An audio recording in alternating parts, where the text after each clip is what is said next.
Founders Space, Mentors and Masters. I'm Captain Hoff, CEO of Founders Space, the leading global startup accelerator. I'm also author of the award-winning books, Make Elephants Fly, Surviving a Startup, and The 5 Forces.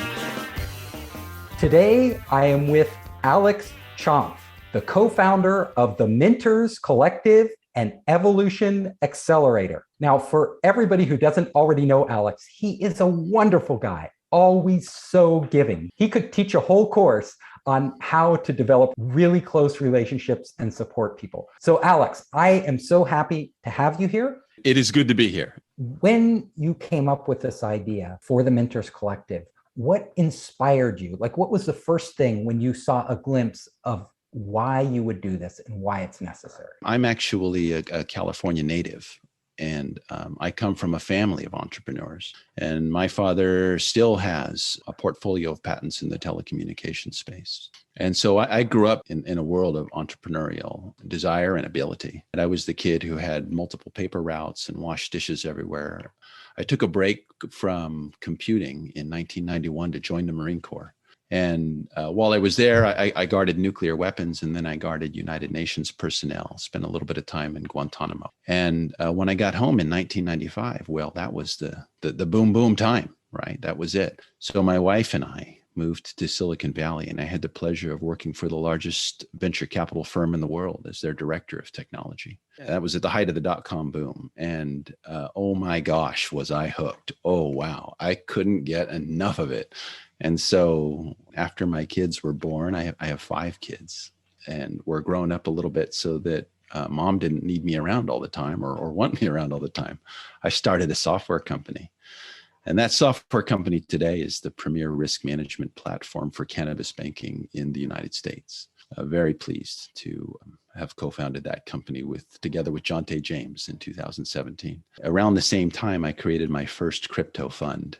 And I was really lucky because Jonathan Allen of Decrypt Capital is our fund manager, because we are lucky to have him as our friend. And for those of you who don't know Jonathan Allen of Decrypt Capital, gosh, he's got to be one of the top guys in the world on the technology. So I've been really excited about blockchain and crypto ever since it came out. I got into it professionally in 2017. About 120 days ago, a friend of mine, Hayden Spillman, who is the first artist of the collective and my co-founder, he minted his first NFT. And I got on the phone to him. It was Saturday morning. And I'm like, hey, Hayden, check it out, man. Do you need a business manager? And he's like, oh, yeah, Al, I totally need a business manager. I said, okay, cool. And then like 3 days later, I was like, hey, if Hayden needs one of these, everybody needs one of these. And so we put it together in a couple of days, called a few friends and stacked up the seed funding. It took from Monday to Thursday. Called the August Stoll Reeves on Friday, had the Delaware C filed on Monday. I think we're at day 113 now. This is just the next step in a lifetime of exciting projects. I love doing this, Captain Hoff. This is my passion. I like to strap on the tennies and show the team every now and then that we still have what it takes. And to be able to do it in support of the larger goal, which is to create ownership for the people of the world, the creators of the world. That is a project that I want to be part of. Talk about a perfect public company. Talk about a realization of something that is good, that everybody can get behind. Who doesn't want to see creators be compensated for their creations?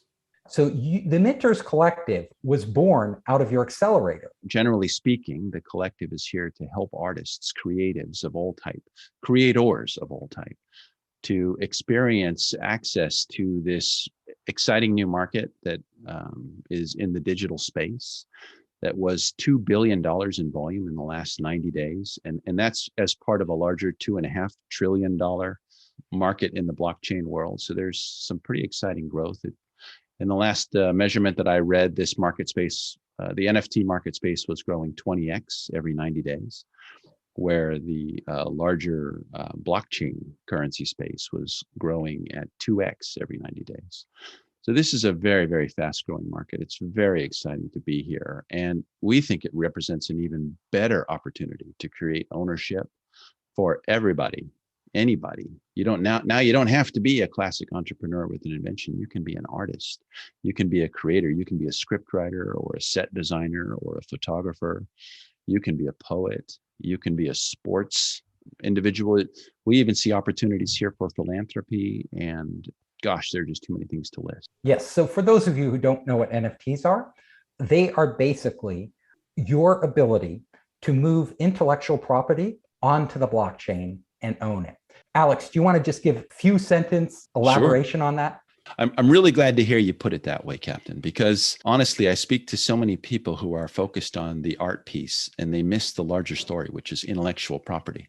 And let's just pause for a moment here and think about the largest asset class in the world. Okay, you could argue that it's real estate, but I would actually argue that it's intellectual property. Intellectual property is, wow, it is a tremendous, fantastic, humongous asset that belongs to all of us. And the rules of intellectual property are essentially 200 or more years old. They live in things called patents and copyrights and trademarks, which are great and valid and continue to be the basis and the bedrock of a lot of the commercial opportunities that define greatness inside of the capital sphere.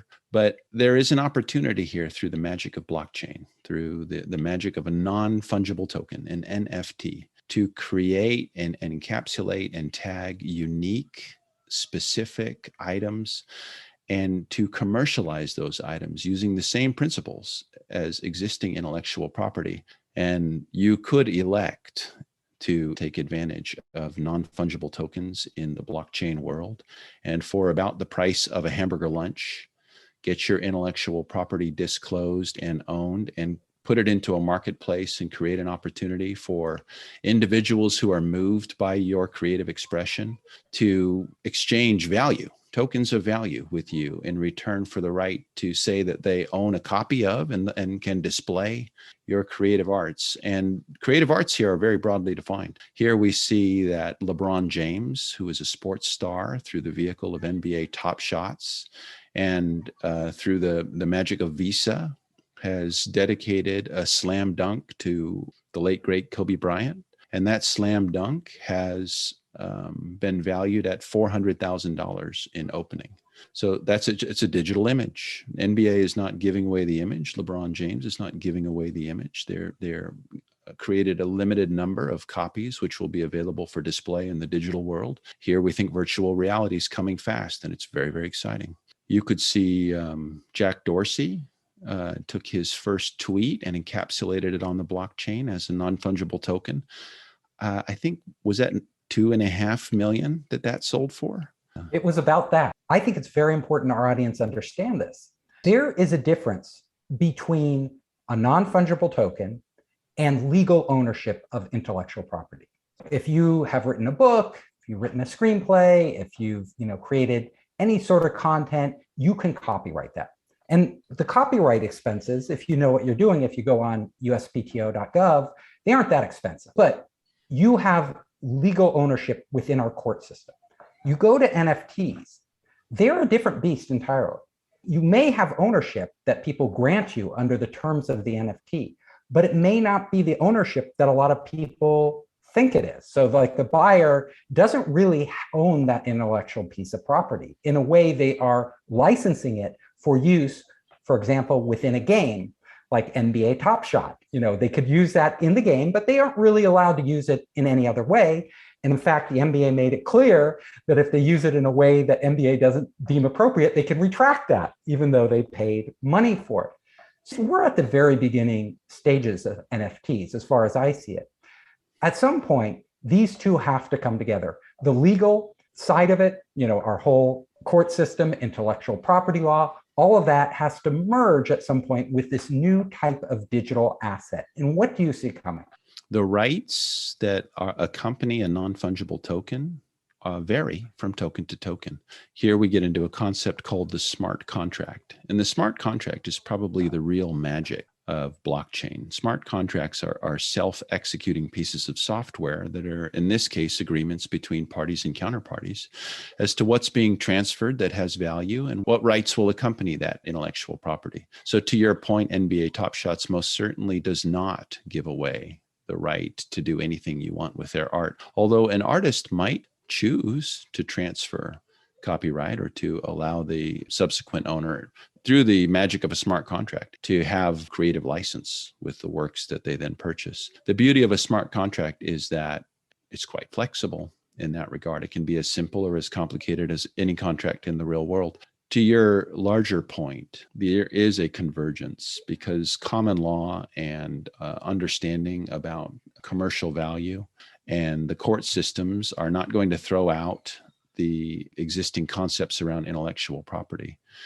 At the same time, the blockchain does afford artists some capabilities that traditional copyright simply does not. Probably the most important of those is the ability to earn residual income on the resale of your art in perpetuity. So what that means in practical terms is that if I have a unique piece of art, which I create an NFT for, and I, let's say, create 100 non-fungible tokens, each referencing this original piece of art, and I assign one of those tokens to you, Captain Hoff, you may elect later on, when the token increases in value, either because of maybe something that's happened to me or something that's happened to my body of work, you may elect to sell that token on for whatever reason. And at that time, a smart contract will allow me to be paid automatically and instantly a residual on that resale. So that concept can be extended to songs playing on the radio. So today, you have a very important set of intermediaries who hold trust relationships between creators and utilizers of art.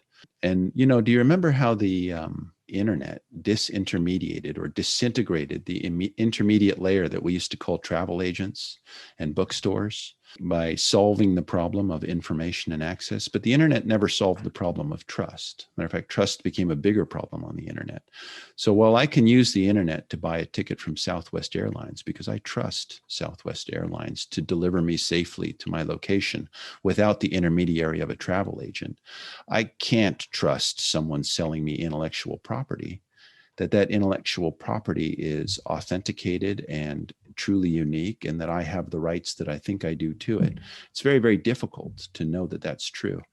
Blockchain largely works on solving problems related to trust, if you want it to be very general about it. And so the magic of the blockchain as it came about in 2008 and as evidenced by Bitcoin and Ethereum and a number of other cryptocurrencies, is that you can live in a kind of trustless place without the intermediate services of, let's say, a central bank. So you can disintermediate central banks in cryptocurrencies. At least that's the dream. The idea here is to disintermediate the players in the intellectual property space, and there are a lot of them. So I think it's exciting and interesting. Again, it's the largest asset class in the world, human creativity, and it's having its boundaries of commercialization redrawn for the first time in over a century. I'm excited to be there, excited to be first with the world's first artist collective, and we're here to help artists, get through that on-ramp and then really maximize the value of their creations. And then, of course, comply with some pretty rigorous tax requirements, as well as take advantage of intellectual property as it stands today. My understanding, when I look at NFTs and the blockchain and intellectual property law, is that they are really two different things. So one does not replace the other. And for the foreseeable future, I don't see that happening, because one is all about law, the laws we have passed, and the other, the NFTs and blockchain, is a mechanism, a system for basically digitizing intellectual property and then putting it out there, controlling distribution, monetizing it. Like you say, you can collect with a copyright. If I do a deal for music or I do a deal for a television show, I can collect residuals. I can do it.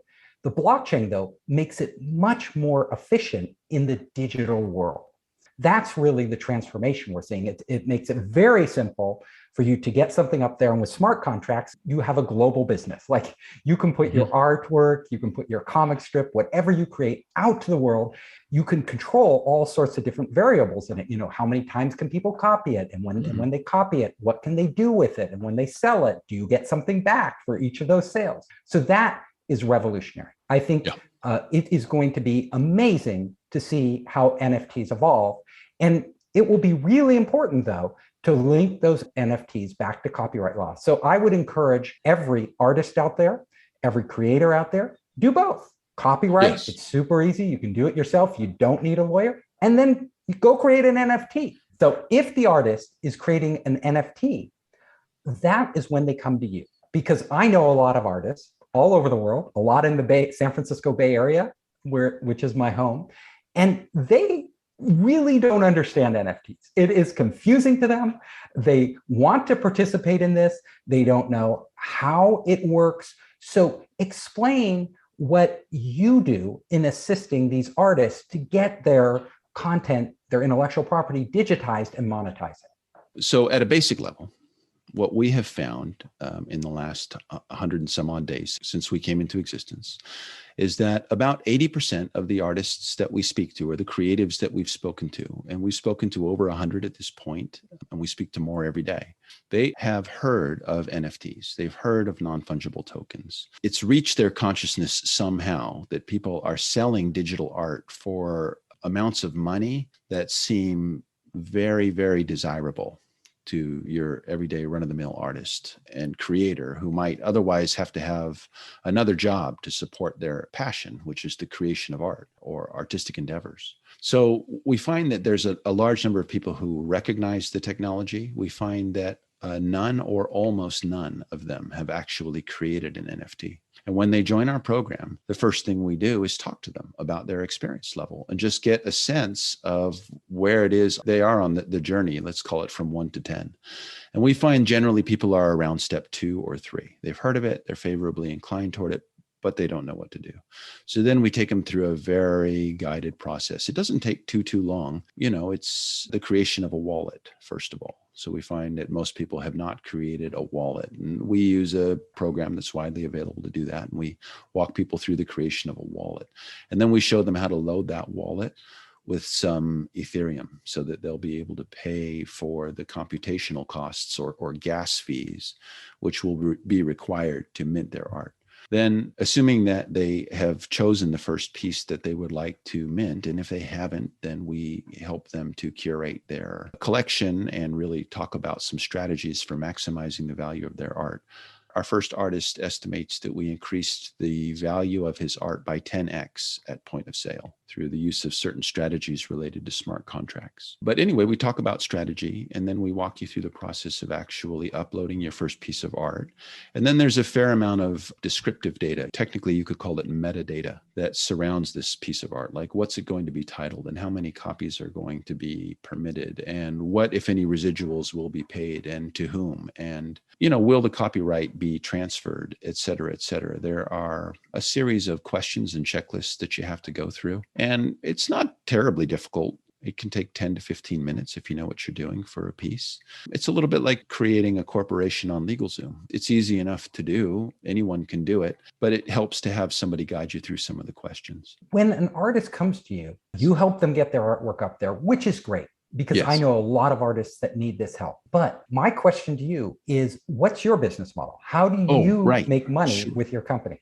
Sure. Well, we do more than that, of course. Getting people into the NFT space is just the first step. We're really here to help create additional value for the artists. So we, for example, will help to amplify their marketing message. We will help to identify potential collectors and strategies for growth. Every time you sell 100 tokens, you create somewhere between 300 and 500 tax events, which you're going to be responsible for being able to figure out on December 31st of this year. So we'll give you access to our intellectual property that is only one of its kind right now that will automatically calculate your business returns as well as your tax load. There are some even more complicated things you can go down that road. If you want to do different things with your art, we're here to help you. The collective is here to help the artist. Now, in terms of how we make money, we ask for a percentage of the gross sale. And then that percentage is put into the collective's funds. And then the collective spends that money on behalf of all of the artists. So our single largest spending category is on amplification of artists, marketing for artists, blowing artists up, creating a story around artists that's really going to drive their value and increase the knowledge that people have of them in the space. Because once again, this is the probably the fastest growing market space in the world right now. It's growing at 20x every 90 days. I'm not sure that anything is growing faster than that. It's a much better use case for blockchain, by the way, than crypto is. It'll grow up to at least the size of crypto, which means this market has 1,000x left to grow. But in any case, what we find is that artists are not only intimidated by the process of getting online, they also generally don't know how to run their own businesses or don't care to run their own businesses. They don't necessarily run their own social media accounts. They may not be interested in finding a CPA that works for them, et cetera, et cetera. So these are things that we're doing to help artists to become not just successful, not just commercially viable, not just increase sales, but also successful artists who take more home. Because remember, what's the whole point? The whole point is to increase ownership. That's why we are around. That's what motivates us. That's what gets us up in the morning, is the knowledge that ownership is the cure for society's ills, or at least one of them. And the Minters Collective can help create ownership for an even larger class of individuals than are normally considered entrepreneurs. The number of creatives in the world is actually quite large. And to be able to create ownership for those individuals and give them the ability to have wealth and to affect their communities and their families in the ways that they would like to see and to create legacies of their own, that's extremely exciting. That gets me up every morning. I hope you enjoyed the show. If you liked it, hit the subscribe button and share it with your friends. You can help us create more great content by subscribing and sharing. Also, if you want to access our online startup program, our investor network, and our entrepreneur resources, just come to founderspace.com.